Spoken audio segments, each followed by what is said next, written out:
Push. When something breaks at work, when a deadline gets missed, when a client walks, when the numbers don't add up, everybody suddenly becomes a magician. They disappear. They vanish into thin air, or worse.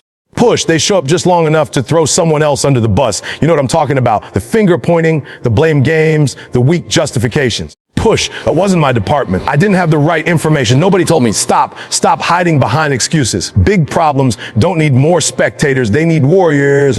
They need people who are ready to step into the storm and say, push. This one's on me. I got it. You don't need a title to take responsibility. You don't need a promotion to own the mission. Leaders aren't defined by job descriptions. They're defined by their response to pressure.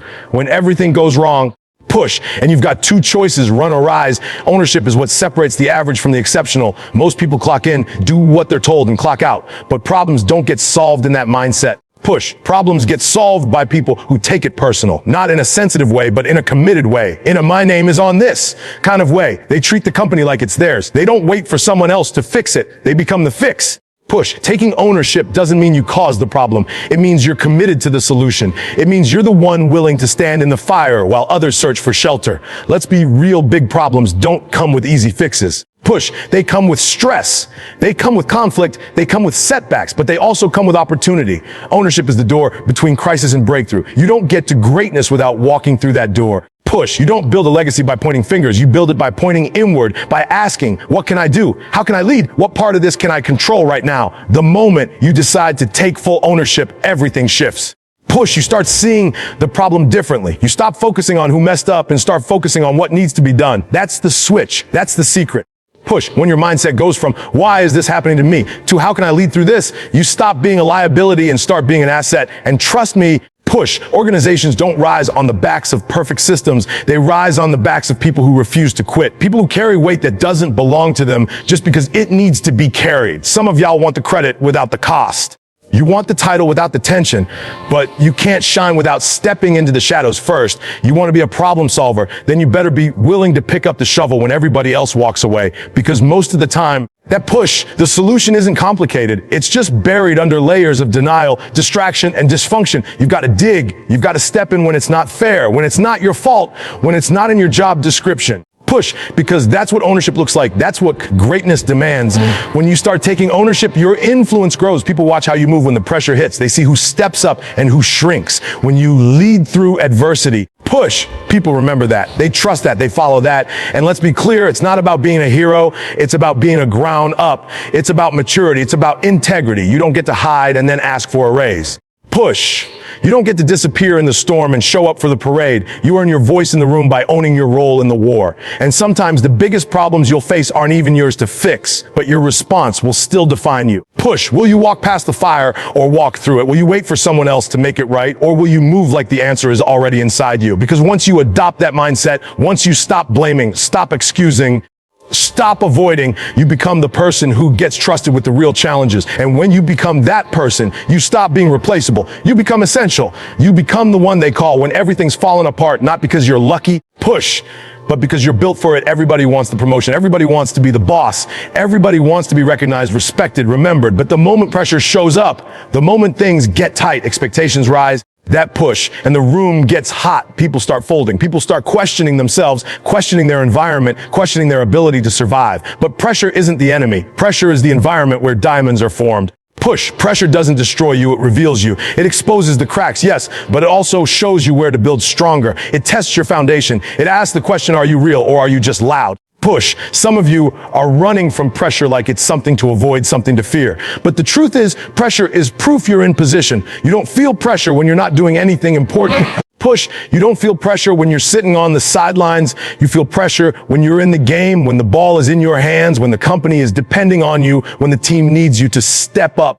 Push. That pressure, that's not a curse. That's a calling. That's the weight of responsibility trying to wake you up.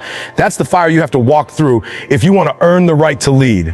The problem isn't pressure. Push. The problem is how you've been taught to see it. Somewhere along the line, someone convinced you that ease was success, that comfort was the goal, that if it feels hard, it must mean something's wrong. That's a lie. The truth is, the bigger the vision, push, the greater the pressure, the higher you climb, the thinner the air. And if you're praying for bigger blessings, but running from the weight that comes with them, you're not ready yet. You can't ask for the crown and reject the cross. Push, you can't chase greatness and avoid the grind. Pressure will introduce you to your real self. When things fall apart, when the meeting goes sideways, when your plan gets shredded in front of everyone, that's when the truth shows up. Push, that's when your character comes to the surface. You can't fake composure and pressure. You either have it or you don't. And if you don't, good, that means pressure just gave you a gift. It just gave you a mirror. Now you know where to grow. Push, now you know where the work is. That's why pressure is powerful, because it forces evolution. It exposes the weak parts so you can turn them into weapons. Some of you are waiting for things to calm down before you step up, but that moment never comes. Push, the storm is the job. The chaos is part of the process. Real leaders don't get scared when things get messy. They lean in, they get focused. Pressure doesn't scatter their thoughts. It sharpens their instincts. Push, they don't complain about the heat. They use it. They breathe through it. They get stronger under it because they've trained their mind to see pressure not as punishment, as preparation, not as pain, but as power. That's the difference. People say, push, I'm stressed. Good. That means you care. That means you're not numb. That means you're invested. But now the question becomes, what are you going to do with that stress? Are you going to let it shut you down or build you up? Push. Are you going to collapse under it or grow through it? The ones who win at the highest level don't escape pressure. They've learned how to master it. They've turned it into fuel. They know that behind every big win was a bigger weight. Push, and they chose to carry it anyway. You don't get to greatness by dodging hard days. You don't reach your potential by escaping the fire. You step into it. You live in it. You let it melt the old version of you so the stronger version can emerge. Push, that's what pressure does. It doesn't break you, it remakes you. It doesn't ruin you, it refines you. The ones who understand this, the ones who embrace it, they become unstoppable. Because once you've been forged by pressure, you don't get shaken by problems. You don't get rattled by setbacks. You don't fold under expectations. You rise, you evolve, you dominate because you've been built by the very thing others are still running from. Every workplace problem, every challenge. Push. Every conflict, you've got two choices. You can react or you can respond. And the difference between reacting emotionally and responding strategically is the difference between chaos and control, between setbacks and solutions, between being part of the mess or being the one who cleans it up. When you react emotionally, you give away your power. You let the situation dictate your moves. You let someone else pull the strings. But when you respond strategically, you take the wheel. Push. You stop being the victim of the storm and start steering through it with purpose. Most people lose at work not because they lack skill, because they lack control. One email comes in sideways and they're ready to quit. Push. One meeting goes wrong and they spend the rest of the week sulking. They don't know how to separate their feelings from their focus. You can't lead like that. You can't solve problems like that. Push. The battlefield is already tough. If you bring your emotions to war without discipline, you're not going to survive the fight. The workplace isn't built for the fragile. It's built for those who know how to breathe before they speak. Push, analyze before they act, and think bigger than the moment they're stuck in. People who win in high-pressure environments have mastered emotional discipline. Push. That doesn't mean they're cold or robotic. It means they've trained themselves to delay their response long enough to ask the right question. Not how do I feel right now, but what outcome do I want from this situation? That's the shift. Push, that's the power move. Because when you start leading with outcome instead of outrage, you start moving different. You start noticing patterns. You stop personalizing every obstacle. You realize that not everything deserves your reaction. Some things only deserve your strategy. Reacting emotionally might feel good in the moment, but it rarely solves anything. You raise your voice, you send that angry reply. Push, you storm out of the room, and now what? You've escalated the tension. You've made it harder to recover. You've added fuel to a fire that could have been controlled with one calm decision. That's not strength, that's sabotage. Push. Strategic people don't just think fast, they think deep. They don't just focus on how to win the moment, they focus on how to win the mission. And sometimes that means swallowing your pride so you don't poison your progress. Push. Let's be clear, feelings are real. Frustration is real. Disappointment is real. But the discipline to rise above those emotions in critical moments, that's what separates the amateurs from the professionals. Push. That's what separates the one who keeps getting passed over from the one who gets promoted. The emotional ones always think it's about favoritism. They don't realize it's about consistency. It's about composure. When things blow up, push. Who do they trust to fix it? The one who panics or the one who pauses? The one who vents or the one who thinks? You know the answer. Some of you keep replaying the same workplace problems over and over again, not because the world is against you. Push, but because your reactions are writing the same script every time.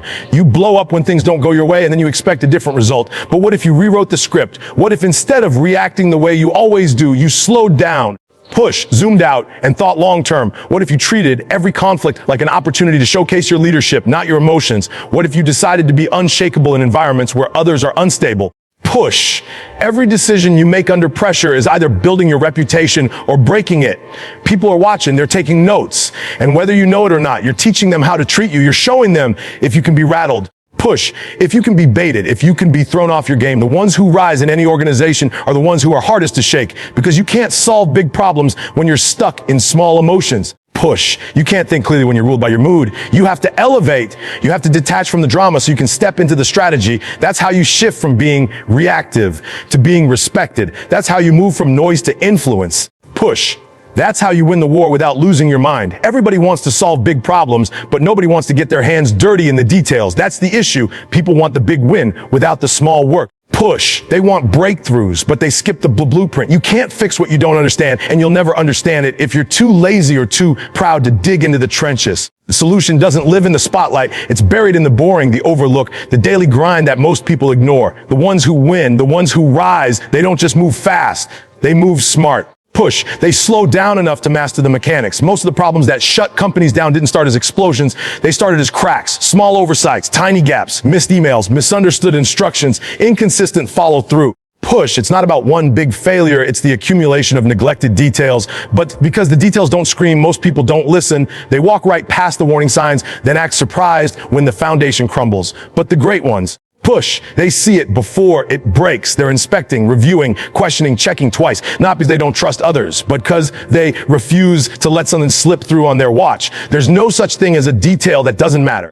Push. That one client call you almost skipped. That file you didn't double check. That number you didn't verify. That meeting you half prepared for. That's where the breakdown begins. People think details are extra, but they're not. They're the structure. Push. They're the integrity. They're the reason things work under pressure. And if you think you're too important to deal with the details, you're already losing. The higher you rise, the more dangerous it becomes to overlook the basics. Because when you lead, push, your mistakes don't just affect you, they ripple through the whole system. You don't become valuable by doing what's expected. You become valuable by doing what others overlook. You want to be the one they trust in the clutch. Push. Start mastering the invisible things. Start caring about what nobody else is watching, because that's where the game is really won. The preparation, the process, the precision. It's not glamorous. It's not flashy. It's not going to get you likes.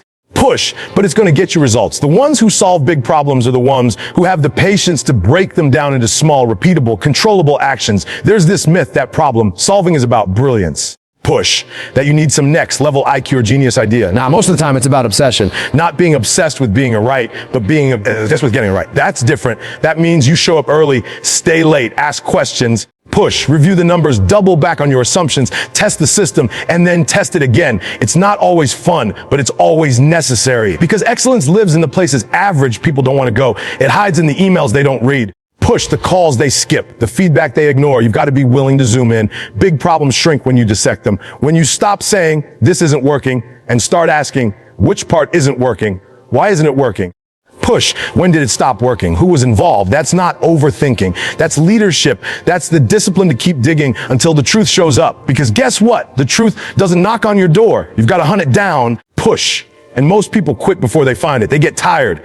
They get distracted. They settle for guesses. But not you. You want to be the one they count on. Then learn to love the search. The people who grind in the details are the ones who get the breakthroughs. Push, not because they're lucky, because they're locked in. They don't miss the moment because they were paying attention to every frame. When everyone else is thinking big picture, they're checking the wiring behind the frame. Push, they're not just looking at the dashboard, they're opening the hood. That's how problems get solved for good. Not patched, not paused, solved, rooted out, replaced, reinforced. Push. But that only happens when someone cares enough to stay in the weeds long enough to find the root. That only happens when someone makes the decision that no details beneath them, that they'll go wherever they have to go, dig however deep they have to dig, push and stay however long they have to stay until the job is done right. We live in a world drowning in noise. Meetings after meetings, emails stacked on top of emails, group chats blowing up at all hours. Everyone's talking, typing, messaging, but somehow push, nothing is moving. Why? Because communication without clarity is just chaos with volume. More words don't equal more understanding. More updates don't mean more progress. Most people think if they just send enough messages, schedule enough calls, push, copy enough people, the problem will magically disappear. But the truth is you don't solve problems with noise. You solve them with precision, with direction, with clarity. When chaos hits at work, when a project derails, push.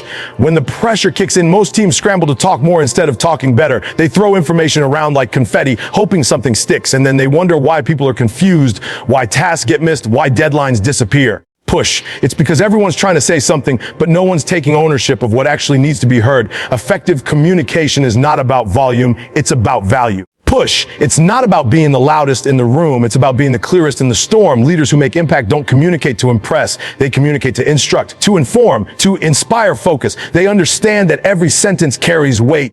Push. So they cut the fluff. They know the difference between noise and signal. They're not filling inboxes. They're fueling action. That's the difference. Because if people walk out of your meeting more confused than they were before it started, you didn't communicate, you performed. If they need to ask you 3 times what you meant, you didn't lead, you rambled. And when time is tight and the stakes are high, there's no room for rambling. There's only room for results. Push. You've got to get obsessed with clarity. You've got to be willing to slow down and ask yourself, what exactly are we trying to solve? What exactly do I need from this person?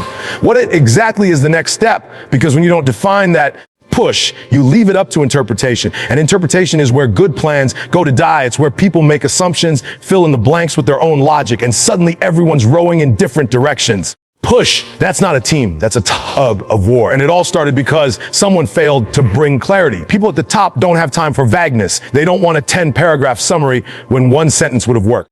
Push. They don't want you talking in circles. They want the target. And the higher you rise, the more dangerous unclear communication becomes. At the entry level, a miscommunication might waste a few hours. At the leadership level, it can cost millions. Push. It can break trust. It can destroy momentum. That's why the best problem solvers aren't just smart. They're sharp. They know how to break down complex problems into simple, clear, actionable steps. Not dumbed down, but dialed in. Push. Sometimes the reason you're stuck isn't because you're not working hard. It's because nobody actually knows what they're working on. There's no alignment. Everyone's busy, but they're busy in different directions. Push. And the more you try to fix it with more calls, more messages, more meetings, the worse it gets, because now you're just spinning confusion faster. The solution isn't more communication. It's better communication, and better means focused. Push. Better means stripped down to what matters most. Better means saying less with more weight. If you want to be the one who solves problems, you have to learn how to cut through the fog. You've got to be the one who brings light into the room, not more noise. Push. That means being intentional with your words. That means listening harder than you speak. That means making sure every meeting, every message, every conversation has a purpose. No filler, no fluff. Just direction, just clarity. Push. Because in a room full of people talking loud, the one who speaks clear becomes the one everyone follows. And in an organization drowning in information, the one who communicates with clarity becomes the anchor in the storm. Push. The one who brings people together and moves them forward, not because they said more, but because they said what mattered most. Everybody wants to be the one to solve the big problems. Everybody wants to be seen as the difference maker, the fixer. Push. The leader who shows up and turns everything around. But the question is, do you have the energy for that? Not the kind of energy that shows up for a few hours, not the kind of motivation that lasts for one meeting. Push, but the kind of relentless drive that keeps pushing when the problem gets more complicated, when the resistance builds, when the clock says go home, and the mission says keep going. Because you can't solve 10x problems with a 1x effort. Push. You can't expect exponential impact with average intensity. Big problems don't get solved in comfort. They don't get solved when you're clock watching. They don't respond to half-hearted attempts. These problems require your full capacity, your mind. Push. Your discipline, your endurance, your passion. Some of you are bringing minimal energy to maximum challenges, and then you wonder why nothing changes. You're trying to put out a 5-alarm fire with a water bottle. Push. You're trying to move mountains with a paper shovel. It's not that the problem is too big, it's that your output is too small. When pressure shows up, energy reveals everything. It shows who's really locked in and who's just showing up. Push. It shows who's in this for the impact and who's just here for the paycheck. You want to lead. You want to be the one who gets trusted with the high stakes situations, the ones where everything's on the line. Push. Then your energy better match the size of the assignment. You better be bringing the kind of fire that burns through obstacles, not just complains about them. You can't show up to a heavyweight fight with a featherweight mindset. Push. And I'm not talking about hype. I'm not talking about being loud or over the top. I'm talking about consistency, about stamina, about staying locked in long after the feeling wears off. It's easy to get excited when the idea is fresh. Push. When the project is new, when people are watching. But can you still show up with that same energy when the results are slow, when the problem gets worse before it gets better, when nobody's clapping? Push. When the plan has to change midstream and you're on revision number 6, that's where the real ones show up. That's where the separation happens. You've got to stop acting like your average effort is enough to carry heavyweight responsibility. Push. You want more responsibility. Then your energy has to reflect that. Your pace has to change. Your focus has to sharpen. Your discipline has to elevate. This isn't about working more hours. It's about working with more purpose. Push. It's about going from passive to intentional, from reactive to proactive, from showing up to showing out. You've got to walk into every situation with a presence that says, Push. I'm not here to maintain. I'm here to move. Some of you are wondering why the opportunities aren't coming, why the promotions aren't landing, why the respect isn't building. It's not because you're not smart enough. Push. It's not because you're not capable. It's because your energy doesn't match the moment. You've been giving 60% and expecting 100% results. You've been solving small problems fast, but avoiding the big ones because you know deep down they require more of you, and that more is uncomfortable. But the uncomfortable zone is where solutions are born. That's where breakthroughs happen. That's where reputations are built.